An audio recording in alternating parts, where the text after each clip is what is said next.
Friends, आज के इस वीडियो में मैं आपको बताऊंगा difference between RAM and Rome.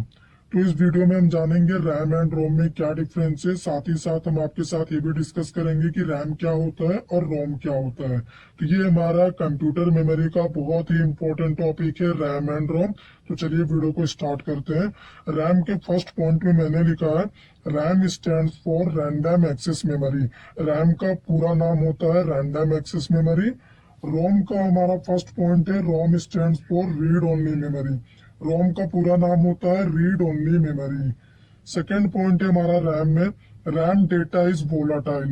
RAM का डेटा वोलाटाइल होता है। यहाँ पे वोलाटाइल का मतलब ये है कि आप रैम में कुछ काम कर रहे हो सिस्टम में, अचानक आपका सिस्टम बंद हो गया, पावर ऑफ हो गया, कुछ भी हो गया, तो उस समय आपका डेटा इरेज हो जाएगा। आप डेटा को वापस नहीं ला सकते, उसी को हम वोलाटाइल कहते हैं। रोम डेटा इज परमानेंट। रोम का जो डेटा होता है वो परमानेंट होता है। इसमें चाहे आपका सिस्टम का पावर चल जाए, कुछ भी हो जाए, लेकिन उसका डेटा परमानेंट रहता है। हमारा रैम का थर्ड पॉइंट है RAM data can be modified. जो भी रैम का डेटा होता है उसे हम आसानी से मॉडिफाई कर सकते हैं, मतलब उसमें हम कुछ राइट कर सकते हैं, फिर से इरेज कर सकते हैं। ठीक है, जो भी आप करना चाहें आप इस डेटा के साथ कर सकते हैं। लेकिन रोम में क्या होता है, data can not be modified. ROM के डेटा को आप मॉडिफाई नहीं कर सकते, जैसा कि इसके नाम में ही बोला गया है, रीड ओनली मेमोरी। ठीक है, हमारा फोर्थ पॉइंट है रैम में CPU can access data stored on RAM. CPU क्या करता है, रैम का जो भी डेटा होता है उसे डायरेक्टली एक्सेस कर सकता है। लेकिन रोम का जो डेटा होता है, data to be copied from ROM to RAM so that CPU can access its data. ROM के डेटा को अगर आपको एक्सेस करना है तो सबसे पहले उसे आप रोम से कॉपी कर दीजिए रैम में। उसके बाद सीपीयू क्या करेगा, उस डेटा को रैम से एक्सेस कर सकता है।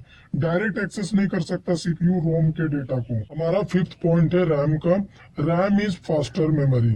रैम एक फास्टर मेमोरी होता है जो कि बहुत ही फास्ट काम करता है। रोम इज स्लोअर देन रैम। हमारा जो रोम होता है वो रैम के अपेक्षा काफी स्लो होता है और ये धीरे धीरे काम करता है। तो यहाँ पे रैम फास्ट इसलिए होता है क्योंकि रैम का साइज ज्यादा होता है रोम की अपेक्षा, और जितना ज्यादा रैम का साइज होगा आपका सिस्टम उतना ज्यादा फास्ट काम करेगा। और रोम का साइज कम होता है इसलिए ये स्लो काम करता है। हमारा सिक्स्थ पॉइंट है RAM is more expensive. RAM बहुत ही ज्यादा महंगा होता है और रोम इज चीपर देन रैम। रोम हमारा रैम के अपेक्षा काफी सस्ता होता है क्योंकि ये स्लो काम करता है और ये स्मॉल साइज होता है। लेकिन आप जितने ज्यादा साइज के रैम को खरीदने जाओगे आपको उतना ही ज्यादा कॉस्ट लग जाएगा। यहाँ पे टाइप्स लिखा हुआ है, रैम हमारा टू टाइप्स का होता है, डायनामिक रैम और स्टैटिक रैम। और इसी तरह से हमारा रोम भी टू टाइप का होता है, प्रोग्रामेबल रैम, प्रोग्रामेबल रोम और इरेजेबल प्रोग्रामेबल रोम। तो ये होता है हमारा डिफरेंस बिटवीन रैम एंड रोम। तो इस वीडियो में मैंने आपको बताया कि इन दोनों में क्या डिफरेंस है, और साथ ही साथ हमने आपके साथ ये भी डिस्कस किया कि रैम क्या होता है और रोम क्या होता है। अगर वीडियो अच्छा लगे तो वीडियो को लाइक कर दीजिए, शेयर कर दीजिए, चैनल पे नए हैं तो सब्सक्राइब कर दीजिए।